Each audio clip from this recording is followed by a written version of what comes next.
Será que eles olham pra gente também?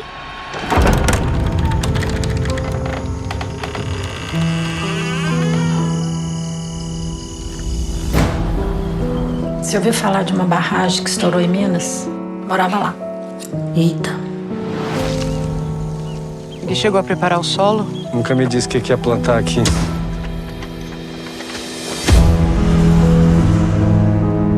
Só tem um voo pra cá por dia.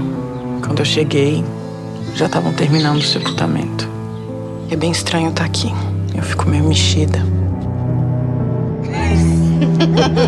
Eu tô te esperando faz tanto tempo. Estou aqui com Juliana Roas, filme Cidade e Campo.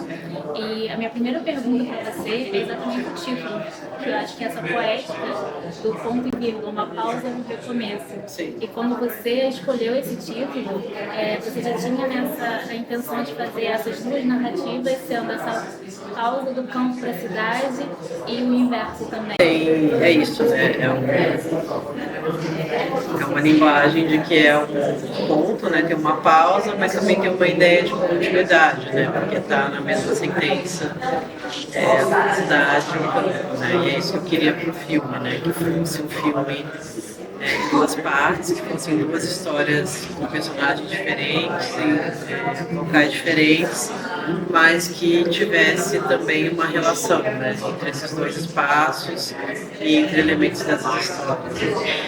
Para mim, tem a ver com a motivação do filme, que é a ideia de refletir sobre os deslocamentos do nosso lugar de origem, como isso nos afeta, mas também como é a existência e a identidade desses dois lugares, né? O meio urbano e o meio rural.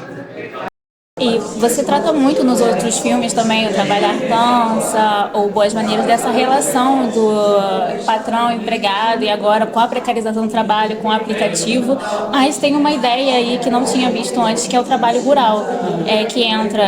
Como você teve a ideia de integrar o trabalho rural nessa sua perspectiva do horror urbano dessa relação entre as pessoas e o trabalho?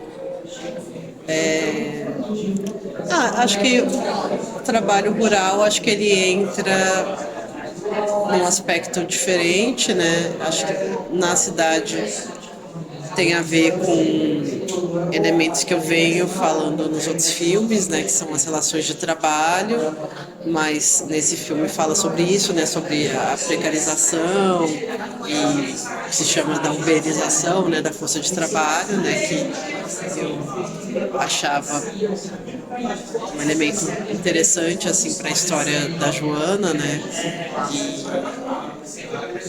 E aí no campo acho que tinha a ver com como essas relações de trabalho dentro do campo, mesmo numa lógica de uma fazenda que você está cultivando para você vender o que você planta, também isso está afetado por essa lógica, né? Por uma lógica do mundo atual, né? Que aí, no caso, tem a ver mais com a monocultura, né? Com a chegada opressora dos cultivos de soja, de cana de milho, das grandes empresas que compram, né, espaços gigantescos de terra e aí tem uma questão tanto de uma agressividade, né, de expulsar o pequeno produtor, mas também um impacto ambiental, né, de como isso afeta e destrói os recursos naturais desses lugares, né, e aí afeta quem é mais vulnerável, né, que são as pequenas comunidades e tal, né. E tem um assunto também que eu acredito que é bastante ousado, que seria falar sobre a tragédia que aconteceu com a ruptura da barragem. A Joana representa esse sobrevivente que perdeu tudo, e ver ela em cena e ver essa pessoa tentando recomeçar é muito impactante para a gente relembrar. Eu queria saber, quando você decidiu colocar essa tragédia que ainda não foi sanada politicamente, professoras, vinha esse teor de como representar essa pessoa que perdeu tudo, se você chegou a conhecer alguém, ou se você, quando montou esse personagem, era um personagem realmente para fazer essa ferida ainda aberta, que a gente ainda não sanou no Brasil. Assim, para mim, no filme, a inspiração foram relatos de pessoas que foram vítimas do desastre tanto de Brumadinho quanto de Mariana, porque foi algo que me impactou pessoalmente, até por eu ter vários familiares, não na região específica, mas em Minas Gerais, então é uma região que eu conheço, né? Então é muito perturbador você ver, né, essa região ser destruída, a natureza, o rio, as pessoas, tudo desaparecer, as comunidades, né? Então eu acompanhei muito de perto e aí para mim me pareceu interessante como, além do simbólico disso, né, porque é um desastre causado por uma empresa estrangeira que vem explorar recursos no Brasil, né, tem a ver com isso, né, com uma multinacional e que aí causa um impacto natural muito agressivo e aí acaba destruindo os locais, né, e depois segue em frente, segue lucrando, né. Então, para mim, representa muito o que é hoje em dia, né, como funciona o capitalismo. Eu não cito Brumadinho e Mariana no filme porque não é um filme sobre esse evento em particular, né? E aí eu achei que seria... Mas remete não imediatamente. seria adequado, porque se eu vou falar desse evento particular, teria que ser um filme todo sobre isso, porque é muito complexo, tem muitas camadas e muitos personagens. Sim, eu concordo. E um outro assunto que eu queria trazer, que eu acreditei que ficou muito bem ousado, mas também feito, que é na segunda parte do filme, quando a gente tem o casal Flávia e Mara, a gente tem uma cena de relação sexual entre ela. Hoje a gente fala que o público está muito púdico, tem um filme indicado ao Oscar, Pobre Criaturas, que as pessoas reclamam por ter uma cena de sexo, e eu queria saber como é que você decidiu introduzir uma cena que a gente não está habituado no cinema brasileiro, a gente vê já visualmente, ou entre casais heterossexuais, e o relacionamento, mas não é a temática do filme, então é uma coisa muito natural. E eu queria saber como é que você chegou a escrever essa cena, a pensar essa cena e a importância que ela tem no seu filme. A presença dessa cena, acho que tem vários aspectos, né? Porque eu queria, para mim, a segunda história é isso, é sobre esse casal que busca essa mudança e busca construir a vida nesse outro local, né? Nessa fazenda, a partir da morte do pai da Flávia, né? Essa parte é também sobre a relação delas, né? E como que elas lidam com essa mudança. Então, para mim, era importante elas como um casal sapatão, que eu representasse isso, né? Que eu representasse o amor delas, até porque depois dessa sequência começa uma fase da história que elas começam a se afastar, né? Então tinha a ver com a construção dramatúrgica dessa segunda parte, mas além disso acho que tem a ideia também de representar corpo, né?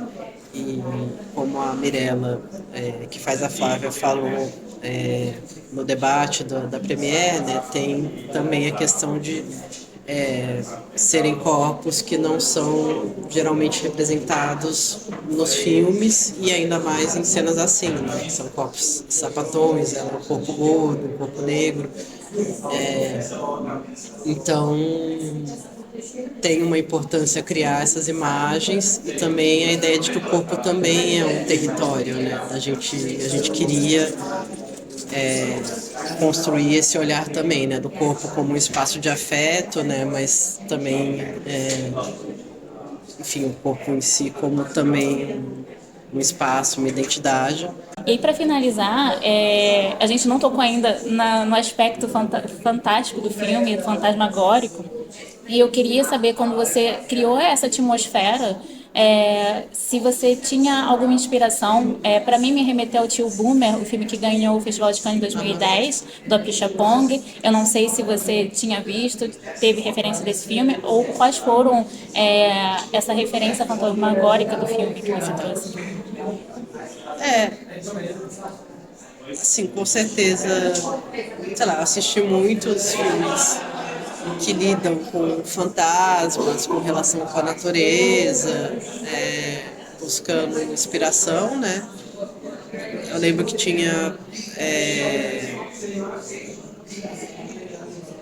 tem um filme da Naomi Kawase que chama The Morning Forest, a Floresta do Lamento, acho que se não chama em português, que tem a ver com uma personagem num processo de luto e ela vai para uma floresta, enfim, que tem um significado na religiosidade dela, na espiritualidade dela, né? E é um filme que me marcou bastante. Tem o Tio Boom também, eu gosto muito da cinematografia do Apichatpong, né? E eu acho que tem elementos em comum, assim, com coisas que me interessam, né? Que é a relação entre o passado e o presente, entre a memória e o presente, a relação natureza e urbano, né? Tem várias coisas que eu acho que tem muito a ver, né? Então, com certeza teve inspiração. Sim. Eu falei que era a última, mas só para perguntar, depois de Sinfonia de Necrópole, e agora que tem uma canção original, Alecrim, tem um filme planejado totalmente musical? Não, por enquanto não, mas eu tem essa adoraria. vontade? Eu tenho vontade, sim. Eu tenho vontade de ver um filme totalmente musical, e eu adorei a composição do Alecrim no filme. Foi minha mãe que compôs a letra e a música. Muito bonita. Obrigada. Obrigada. Thank you to my partner Theo, who is here. Thank you for your support and sharing the life with me. I love you. Also, I take this space to ask the international filmmakers community to join in solidarity and stand for a ceasefire in Gaza and the stop of the killing for innocent Palestinian civilians. We are with you, and we are many. And I dedicate this award to all Brazilian filmmakers and all the workers who came before me and the next one, and also the female directors. So this is to you. Viva o cinema brasileiro!